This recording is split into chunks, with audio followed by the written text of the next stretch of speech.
Hola queridos padres de familia y profesores, les doy la bienvenida a la clase 13 del módulo 2 de inteligencia emocional. Quiero contarles que esta clase es bastante interesante porque vamos a hablar de lo que es el secuestro emocional, qué es un secuestro emocional, pero además veremos lo que es la neuroanatomía de ese secuestro emocional. Así que tenemos que tomar dos caminos diferentes. Uno es desde lo que dice Daniel Goleman, desde la parte emocional, y otro lo que dice John Deluxe, que es un neurocientífico que descubre el funcionamiento de la amígdala. Entonces esto es bien interesante porque tenemos que ver los dos factores para entender cómo es que actuamos.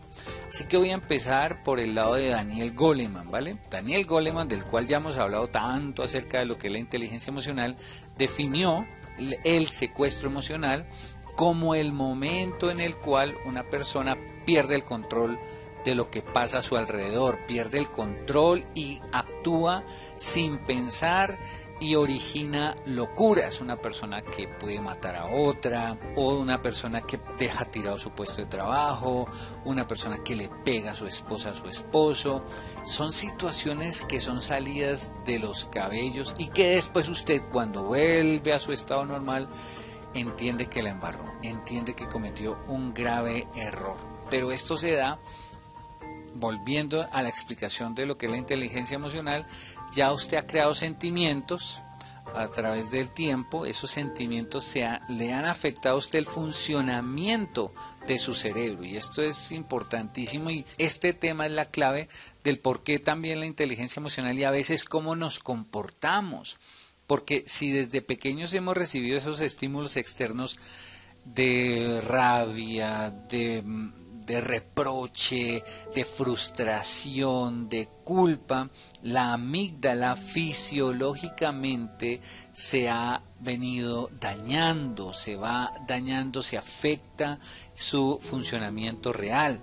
La amígdala fue diseñada concretamente para avisarnos del peligro, pero aunque John Deluxe descubrió que hay otras funciones, como por ejemplo generar un atajo neuronal en los momentos de mucha crisis o de un peligro inminente, entonces eso es otra forma de verlo, pero realmente la amígdala sirve para darnos esa percepción emocional del mundo. Entonces, entre más equilibrada esté la amígdala, entre más cuidada haya estado desde la infancia, pues mejor se va a manejar frente a la percepción emocional del mundo. Si no, pues va a empezar a reaccionar de manera violenta, porque se está protegiendo, pero ya de una manera mucho más exagerada. Ahora, hay personas que nacen con la amígdala defectuosa, de hecho son muchas, no son muchas en el sentido que es todo el mundo, no, hay una buena cantidad, aún no determinada. El asunto es que los estímulos externos lo que hacen es que preparan la amígdala para reaccionar frente a la vida. Cuando el estímulo ha sido repetitivo y se han creado los sentimientos, la amígdala se empieza a atrofiar si no ha habido un buen manejo de la amígdala. Voy a poner un ejemplo y es, aquí ustedes van a ver en pantalla el caso de un hombre que mató a su mamá.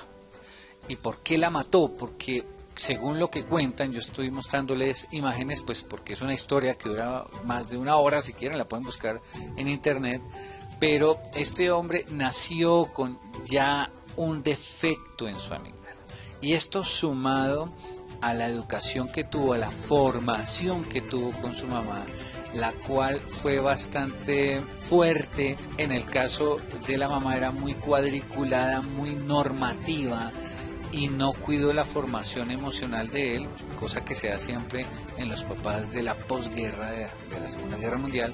Pues ocurrió que lamentablemente él en su mente fue creando rencores, heridas hacia la mamá, y cada vez se fueron acentuando porque no hubo un componente emocional que lo hiciera ser más sensible.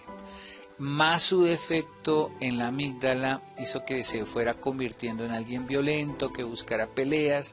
Su única manera de poder desfogar toda esa rabia era buscando conflictos, metiéndose en conflictos, lo cual lo fue llevando cada vez más a convertirse en una adicción, y esa adicción llevó a que varias veces lo metieran a la cárcel por violencia, por haberle pegado a la mamá incluso, pero finalmente mató, estranguló a su propia madre. O sea, fíjense hasta qué punto. Este es un caso extremo, ¿no? Ahora no es que ya vamos a mirar con sospecha a nuestros hijos cada vez que nos enojemos con ellos, pero sí es importante que entendamos esto, aunque es extremo, todos nos pasa. En el caso mío, me pasó que yo, por la falta de papá y con muchos conflictos desde lo económico, desde lo social, desde lo personal, o sea, en mi familia, se fue dando que también en mí la amígdala cerebral se fue atrofiando un poco y me fui volviendo muy violento en mi época de juventud, en la pubertad sobre todo, que es cuando somos también más explosivos. Y eso me a ser muy impulsivo, a dejar mis empleos, a gritarle a mis jefes, a gritarle a novias, a empujarlas, mejor dicho, a hacer una cantidad de locuras que hice en mi juventud, de las cuales me arrepiento, y que mi cerebro en ese momento no maduró emocionalmente como debía, y por lo tanto se cometen tantos errores. El muchacho que siempre ha sido consentido, no le vamos a permitir madurar emocionalmente. El muchacho o la muchacha que siempre es mal geniada y decimos, ay, cómo tiene de carácter, le estamos haciendo un daño hacia la amígdala cerebral. Pero la amígdala, básicamente, queridos papás y profesores, es un depósito de la memoria emocional. Ahí es donde va todo, y ahí reacciona de acuerdo a las experiencias que haya tenido, y por lo tanto, si reacciona de esa manera, va a estar permanentemente cada vez alimentándose y retroalimentándose, y esto es muy fuerte. Ahora, ¿cómo la amígdala desarrolla esto? ¿Cómo lo hace? ¿Qué es lo que hace? Entonces la amígdala es la que se encarga de estar pendiente, alerta de todo lo que nos va a pasar a nosotros, y por lo tanto está pendiente de esas expresiones que ella ve que no se pueden controlar en su entorno. Entonces, por lo tanto, se activa para prever qué cosas pueden pasar desde la interpretación que tiene ella de acuerdo a lo que ha vivido. Entonces el sistema límbico inmediatamente declara una emergencia, y la persona por eso se pone tensa o alerta ante un ruido, ante una expresión, ante cualquier situación que emocionalmente lo afecte. Esto es clave, porque la neocorteza en ese momento no va a pensar. Acordémonos que la neocorteza es la parte pensante y racional de nosotros, ¿no? Ahí es el sistema límbico el que reacciona, y reacciona de tal manera que es desde la emoción, apoyado por el cerebro reptiliano, y esto hace que seamos primitivos, sería la palabra ideal, nos hace reaccionarios y por lo tanto violentos. Así que hay personas que la amígdala va tomando cada vez más preponderancia en su proceso de pensamiento, y por lo tanto son más agresivas, pero al final caen en cuenta y dicen, ay, yo qué hice, tengo que cambiar, Dios mío. Es el novio que le pegó a la novia y va, o que le dijo malas palabras y una cantidad de cosas, y va y le dice, mi amor, perdóneme, yo le juro que esto no va a volver a pasar, se lo suplico, pero esto va a volver a pasar mientras que, y que, ojo, es un proceso lento y largo, mientras que él cambia su manera de pensar, y también en algunos casos, no en todos, no sabemos, en algunos casos se necesita una medicación. Eso lo determina un psiquiatra, ¿sí? Y esta parte de la medicación pues sería fundamental. En el caso mío, que yo se los digo, como novio en mi juventud fui terrible, y les digo, yo logré, gracias a Dios pues en mi caso, empezar a hacer una observación. De eso se los voy a contar ahora, porque Daniel Goleman pues ofrece 5 pasos para que nosotros controlemos esos estados de rapto de la amígdala en nuestras emociones, y uno de ellos es la observación, pero ya lo hablaremos. Ahora, también pasa otra cosa, y es que Cuando el cerebro límbico se activa con esa urgencia, nos da una ceguera afectiva, entonces no sabemos lo que el otro siente, no hay empatía, no logramos entender el propósito por lo que el otro habló o de qué manera entendió las cosas. Hay una historia de un joven que sufría de unos estados muy fuertes de emoción y ansiedad y lo llevó a ser bastante violento. Eso estamos hablando a principios del siglo XX. Le hicieron lo que llamaban la trepanación, o sea, van al lóbulo prefrontal y allá extirpan, pero en este caso no fue allá sino hacia la amígdala, le operaron la amígdala como algo experimental, pero él perdió toda noción de las emociones. Él podía hablar con los seres queridos y no había una emoción que, ay, hola, ¿qué hubo? Qué rico verlo. No. Hola, ¿cómo está? Tenía conversaciones coherentes, pero carecía de todo tipo de emoción. No existía en él ningún tipo de emoción. No se alteraba, no se excitaba absolutamente nada. Y carecía también de la empatía de poder ayudar al otro. Y por lo tanto, los médicos en aquella época se dieron cuenta que extirpar las amígdalas cerebrales es terrible. Es que hay gente que confunde todavía la amígdala cerebral con la amígdala de acá. Entonces eso es lo que llamamos la ceguera afectiva, que quiere decir no hay una coherencia entre la razón y la emoción. Y es cuando hubo este tipo de operación que causó este comportamiento en el joven. Cuando no hay amígdala, pues se carece de toda sensación, y eso es básicamente lo que hasta el momento llevamos. Ahora, hay una pregunta que todo el mundo se hace, entonces, ¿cómo podemos volvernos nosotros tan irracionales? Como en el caso de los que les he puesto, el video del señor o el ejemplo del joven. Otro ejemplo que es más normal para nuestra vida es una muchacha muy enamorada, se fue de aquí a una ciudad cercana a la otra aquí en Colombia, y entonces ocurre que va muy ilusionada, manejó por más de 2-3 horas a encontrarse con su novio, el hombre que más ama, almuerzan juntos y ella le dice, bueno, esta tarde vámonos para el cine, por la noche vámonos a bailar, pasémosla bueno, y el novio le dice, no, yo tengo práctica de fútbol, yo no puedo dejar eso. No, gracias por haber venido, y mira, aquí hay un regalo, y era un afiche que ella había esperado, había buscado por años un cartel español muy bonito, pero resultó ser que la rabia ella simplemente cogió ese cartel y lo botó a la basura y se fue. Meses más tarde, pues por la reacción del novio, ¿no? Meses más tarde se da cuenta del error que cometió y se arrepentía, no por haber dejado al novio, sino por haber botado ese cartel que era tan valioso para ella. Y eso hacemos muchas veces cuando tenemos estos raptos de la amígdala, ¿no? Y ahí es donde necesitamos que funcione bien la amígdala como receptor, como repetidor neuronal. Entonces esto es lo que hace la amígdala y por lo tanto lamentablemente nos hace muchas veces, si no hay un buen manejo, nos hace manejar mal las cosas.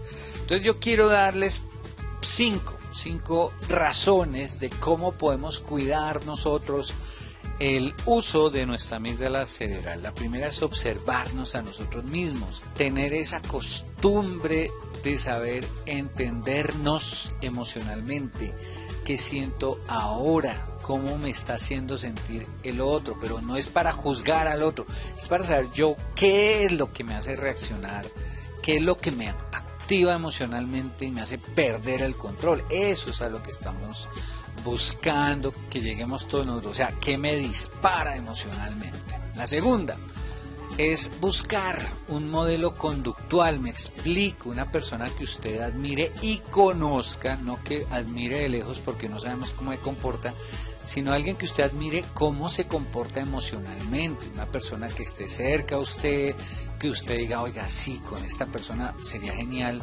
comportarme como es. Cuando yo era joven, hace muchos años, no tenía papá y no sabía cómo comportarme realmente.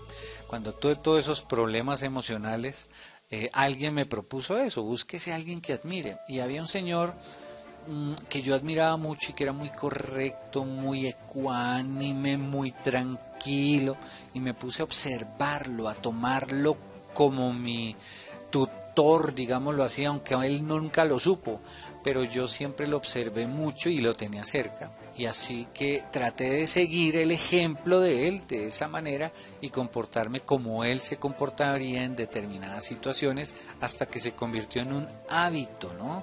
También usted a esa persona, si es más cercana, le puede pedir consejo, que eso sería genial porque de esa manera uno sabría cómo comportarse. Tercero, observar las señales que nuestro propio cuerpo nos da, o sea, los síntomas que nos va dando cuando nos va dando, perdónenme el término, la calentura y como que nos está dando rabia y entonces cada vez me están hablando, claro, porque digamos una discusión acalorada con un ser querido, sobre todo las que más duelen, ¿no?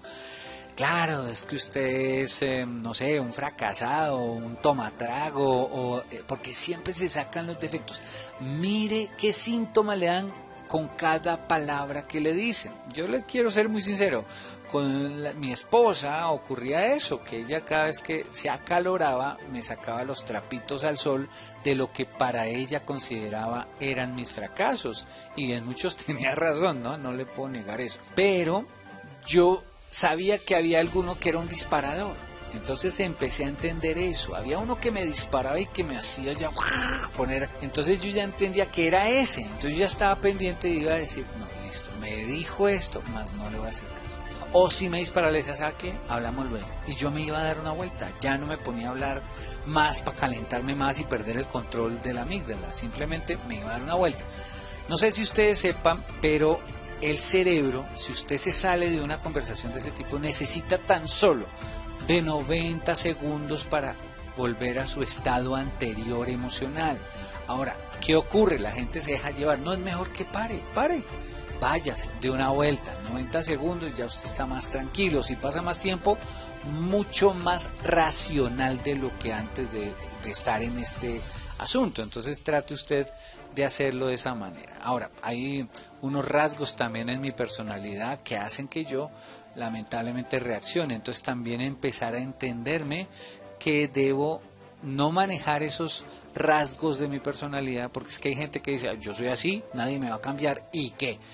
Eso está muy mal. Usted tiene que saber que tiene unas limitantes. Ejemplo, con mi hija, cuando yo de pronto, o la misma mamá, podemos tener esos raptos emocionales, digámoslo así, aunque ya no ha ocurrido, gracias a Dios, pero si llegase a pasar, usted tiene que saber que hay una responsabilidad en usted frente a su hijo o hija. Entonces pare, sepa parar, porque usted tiene que dar un ejemplo, más uno si es profesor también, con mayor razón todavía, ¿no? Porque tenemos esos niveles emocionales.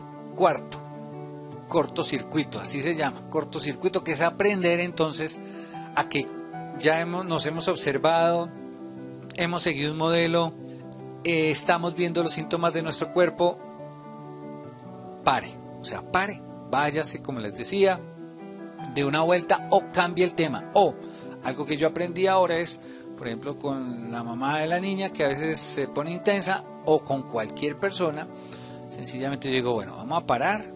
En este momento siento molestia, yo prefiero que hablemos más tardecito.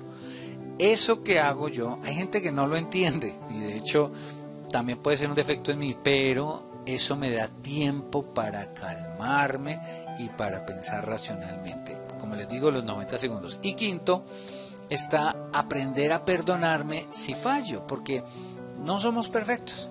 Ahí está la tristeza que le digo muchas veces a mi propia hija, sobre todo en la pubertad se da, que nos culpamos mucho. Y al culparnos también la amígdala se atrofia. Entonces se va generando mayor sentimiento frente al fracaso. Recordemos que cuando repetimos, se convierten en estímulos ya permanentes dentro de nosotros. Y la amígdala cerebral va cambiando y se va dañando, daña su percepción. Entonces, si antes yo me estresaba porque hubo un terremoto, ahora me estreso cuando pasa un camión y medio mueve el piso. ¿Sí me voy a entender? ¿Por qué? Porque llevamos a la amígdala a niveles tan superiores de sentir y de explotar, que ya ante lo mínimo ya va a empezar a reaccionar también. Entonces esto es peligroso. Tenemos que enseñarle a los adolescentes a mantener la calma, a quererse, a pensar antes de actuar. ¿Y eso cómo se logra? Observándonos, sabiendo en qué fallamos, sabiendo cómo decimos las cosas, por qué nos disparan ciertas cosas que otras personas nos dicen, y de esta manera podríamos tener realmente mucha más paz. Así que esta clase pues llega a su final, pero no sin antes decirle que los descubrimientos de John Deluxe son o han sido muy importantes, porque se dieron cuenta que la amígdala cerebral realiza funciones también del tálamo o del hipocampo, ¿sí? Entonces ya toda esta parte del hipocampo pues se dan cuenta que queda un poco relegada por la amígdala, que tiene muchas más funciones, que son las que nos dan esa percepción del significado emocional en nuestras vidas. Así que, queridos padres de familia, profesores, les quiero dar las gracias por estar en esta clase y nos vemos la próxima. Dios los bendiga. Buena tarde, buena noche o buen día. Me salió al revés, pero salió.